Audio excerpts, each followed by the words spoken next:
everybody. Welcome to another episode of the Atlantic SIL podcast. The Atlantic Center for Independent Living is, of course, the Center for Independent Living in Atlantic County, New Jersey. I'm the executive director, Donald Campbell, and today we're going to do something a little different. We're going to interview one of the center's staff members, Anna. Hi, Anna. Hi. And Anna's saying hi to all the people who listen. And Anna, you've been with us how long? When did you start working? I believe middle of January this year, so Yeah, almost a year. Almost a year. Well, time flies when you're having fun. Well, we're very happy to have you. So let's talk about what do you do at the SIL? What is your role? So I am a transition specialist. I am the bilingual staff member. I speak Spanish. And one of the many things that we help is we help students transition from school to the workforce or from one school to a different school, maybe college. We also help college students acquire life skills that will help them excel during college. Yes, yep, and that's great. We also help transition. Transition is one of the 5 core services of any center for independent living. We also help people get resources to transition if they live in a nursing home or a more isolated setting in the community and they want to live somewhere else. Or if they are without our services, they would be homeless or go to back to prison. So that's the type of transition services we help with, Yep. and that any center will help you with across the country. So Anna, you were talking about kind of the life skills we do in colleges. I know we've done some work at Atlantic Cape Community College. You want to talk about that?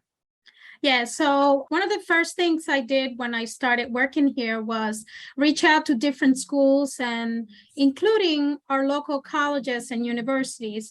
And Atlantic Cape Community College is one of those that partnered with us. So last semester and already started this semester, we have a few life skills that we are presenting and workshops to their students. Among many other ones, we are doing social skills, stress relief, recognizing misinformation. There's quite a few life skills that we're working with them. Yep. And you do them both in English and Spanish. If they're available to both. Yes. If they're requested. And the other thing you're doing at the SIL, because you've already grown in popularity, Anna, is you're also doing the public health grant that we have. We got a grant from the state to help promote public health and wellness for individuals with disabilities, really relating to COVID and the pandemic. So talk a little bit about that and the workshops you've done under that grant. So the public health workforce grant started back in May. And since it started, the first thing we did was start promoting in social media and kind of using social media to give everybody who follows us tips and ideas on how they improve their life skills. And this public health workforce grant includes several life skills workshops that are available to people who have been affected because of COVID-19. We did notice that COVID-19 affected some individuals more than others, and those are the communities that we want to reach out to. We have several workshops available. And the topics include a lot of health and wellness stuff, correct? Yes. Like stress management, healthy eating, stuff like that. Yep. Emergency preparedness. Yep. All good stuff that COVID has really taught people with disabilities that it's really important to be prepared and to live as healthy as possible and to control what we can control, because, this pandemic has shown that really anything could happen, and we want to be able to be okay when these things happen and do the best we can. So that's the idea behind the grants. And these are also available in English and Spanish. And you've done the workshops at different places. Tell us a little bit about where you've done the workshops, just so people get an idea. So we have gone to different locations in Atlantic City. We have gone to the Mud Girls location. We have gone to Oceanside 2 in Atlantic City, and in Galloway, we went to the Galloway Senior Center. And in Pleasantville, we went to the St. Peter's Village located in Pleasantville. Yep, that's awesome. And those are all great organizations that we're so lucky to have worked with. And now I always like to talk about like how people get to the center and how you ended up here. I mean, I know, but the audience doesn't know. How did you end up working at the cell? Kind of give us your origin story. Like, it's like Spider-Man, the first comic, and So, we gotta figure out how we got here. I believe starting back in November, I was looking for a part-time job and nothing was clicking. And then a friend of mine suggested that I apply here, and I was very motivated to be hired. And I'm very glad that I was hired. I really loved it here. Yes, and you have a lot of experience assisting people with disabilities, Yep. and we always laugh because during the interview, you told me you didn't, and then when you got the job, I have no relation with absolutely anybody with disabilities. and as we discovered that you help I a lot. actually do. A lot of your loved ones have a disability. So to the extent you feel comfortable, you want to talk about that. But I just think it's an interesting point because I think sometimes people don't realize how much interaction they have with people with disabilities, Yeah. even if they don't have one. Anything from family members, friends, their children, and Yes. you don't realize because maybe you grew up with family member and you don't think about it, and then you're like, oh yeah, that's right. Yes. It's reality. Yes, and that's why we always talk about why it's so important, like disability rights and disability Yes. access and programs that support people with disabilities. Because even if you don't have a disability, which you will if you live long enough eventually, you Eventually. probably have a loved one that does and will require these services. So And the disabilities could be physical, but they could also, you might not be able to see them right. yourself. That's a great point, and it's a point that always we got to repeat over and over again, because just because you don't see a disability or they don't fit a stereotype doesn't mean a person doesn't have one. There's chronic pain disabilities, there's mental health disabilities, there's of course physical disabilities, but there's more intellectual disabilities, and somebody could have a disability like a chronic pain disability. Some days they're okay, and some days they're not. They're not. So you could look at somebody and say they don't have a disability. I saw them last week and they were fine. Well, that doesn't mean that they're fine. And then today all they the can't time. even move. Yes. Yeah. So it's just important to keep that in mind, and we should really expand our definition of disability. What do you like about this job? What have you enjoyed the most? It's a sense of helping people, and not only helping people, but how appreciative everybody is when maybe all you did was give them a phone number that they've been looking for days, and now you just gave them that little bit of information, but they're so grateful to that help that comes their way. And to be able to do that, it's very fulfilling, and it's a good thing to look forward to when you come to the office. Yes. And what have you, as you've been working with individuals with disabilities, what have you seen as the biggest challenges? There are many people with disabilities who have nobody who can help them fill out that form or make that phone call, or even something as simple as advocating for themselves, because maybe part of the disability is that they cannot express what they're trying to say. And we all know if you call Comcast, it might be an all day thing, and they might need that person to assist them in advocating for themselves in a phone call.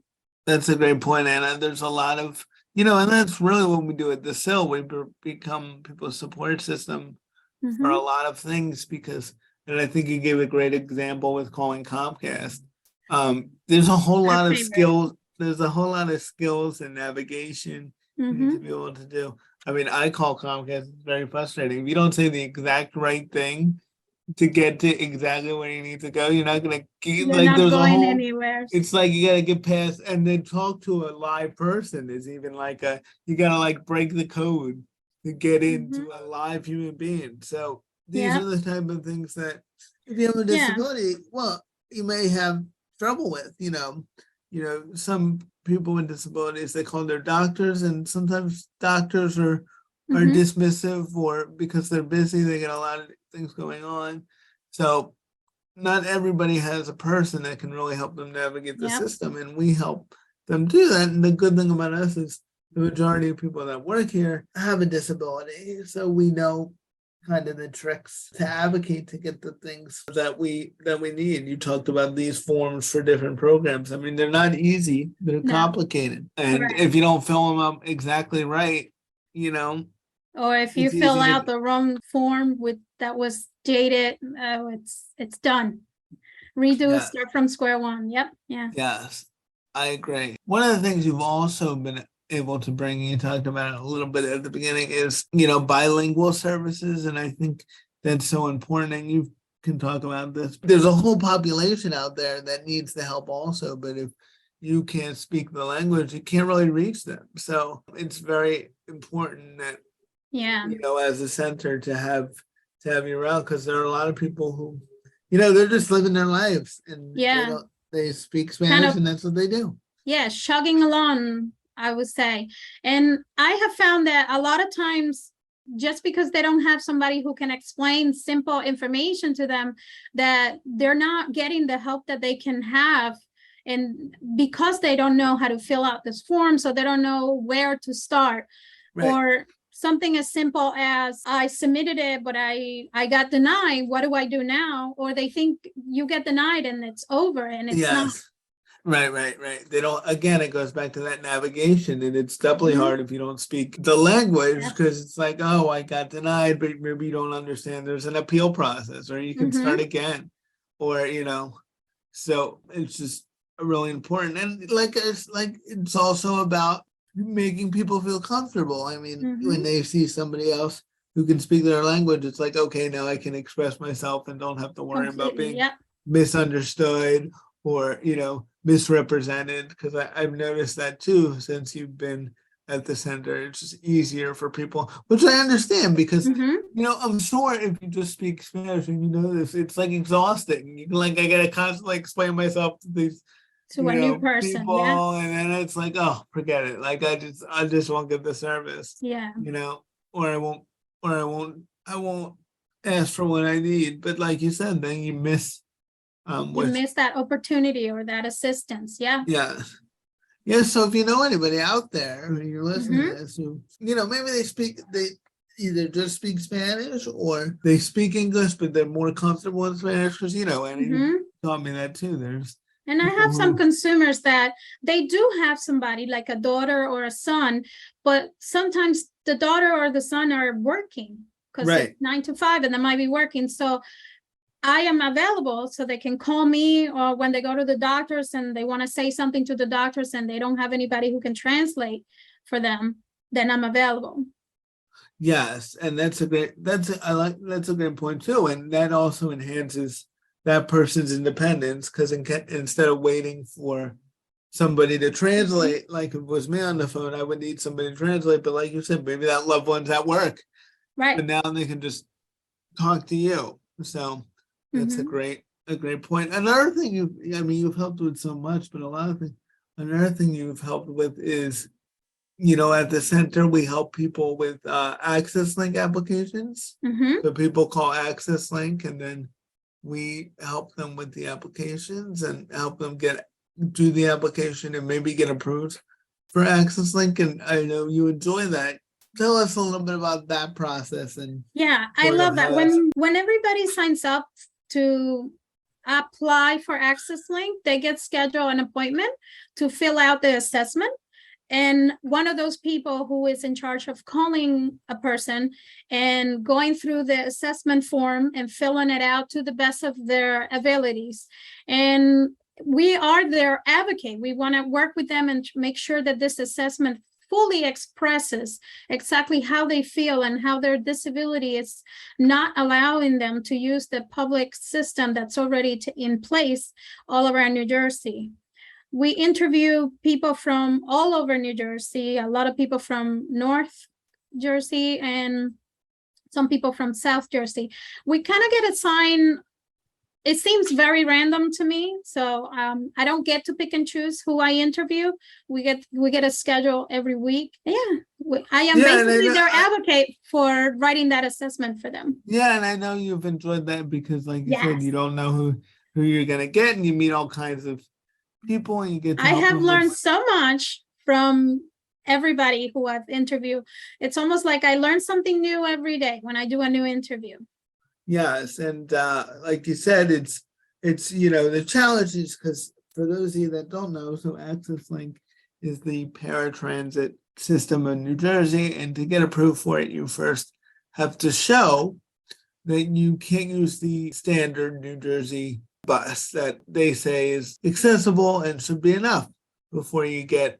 So you have to show that you can't use that bus first. And you do that by filling out an application. And we don't work for Access Link, but we assist with the applications because we're a nonprofit that helps people with disabilities. So they refer people to us. So Anna will get a call and someone will say, apply for Access Link, and they will ask them questions, and she has to make sure that they're expressing their disability and connecting it to Not being able to travel. not being able to travel using the other bus.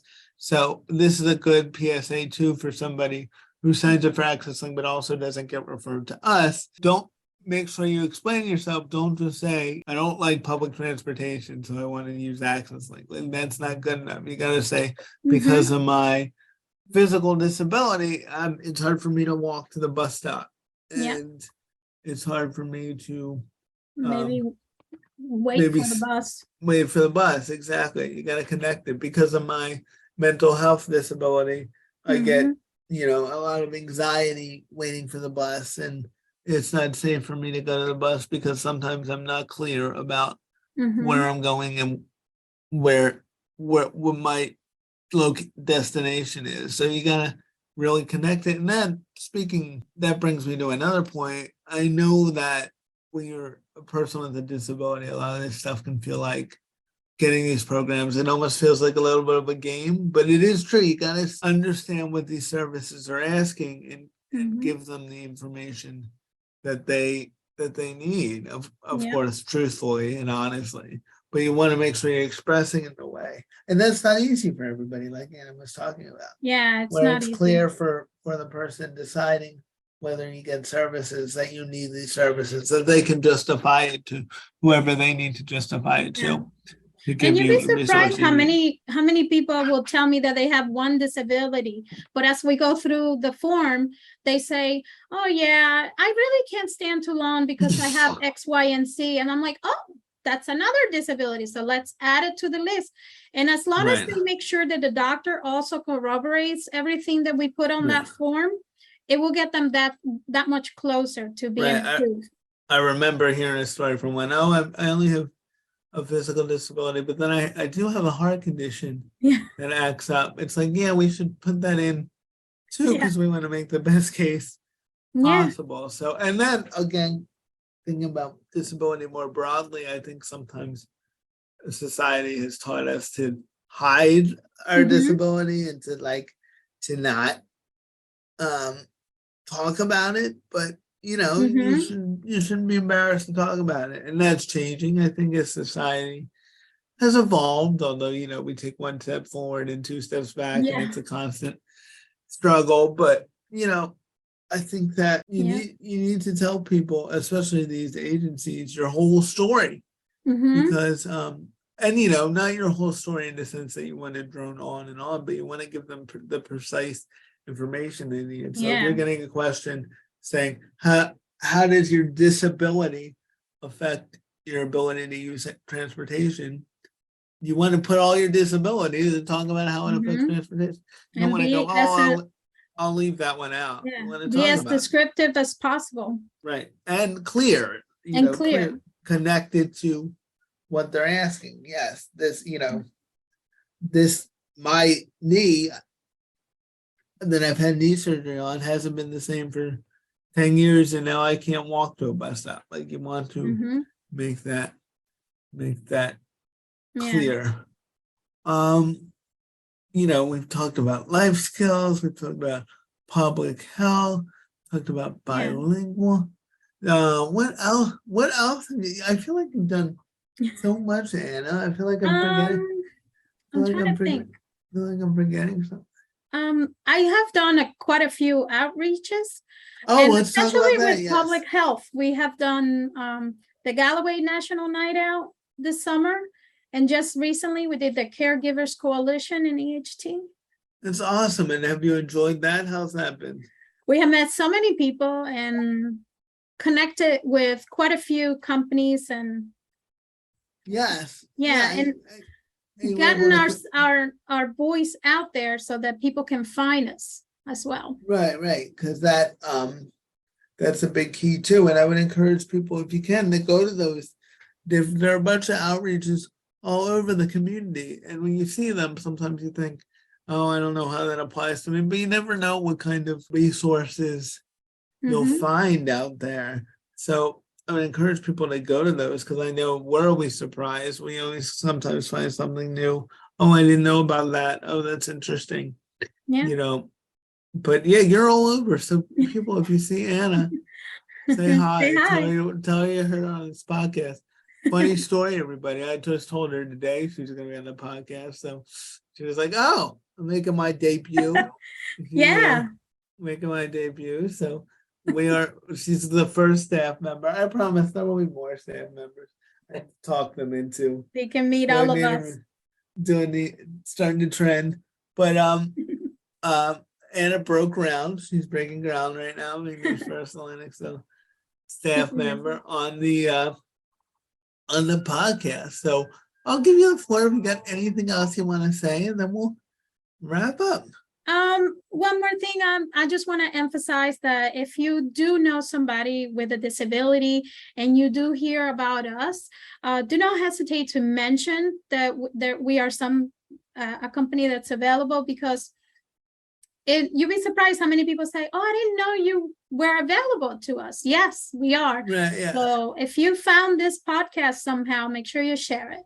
Yes, that's a great point. And we serve Atlantic County. We can also connect you to the center in your area. So if you're like, oh, I like these centers, but I'm not in Atlantic County, well, there's a center around your area, because centers exist nationwide, and we have no problem connecting you to the center that you serve. And if you know someone with a disability, or you have a person, or you have a disability yourself, and your phone rings during your podcast,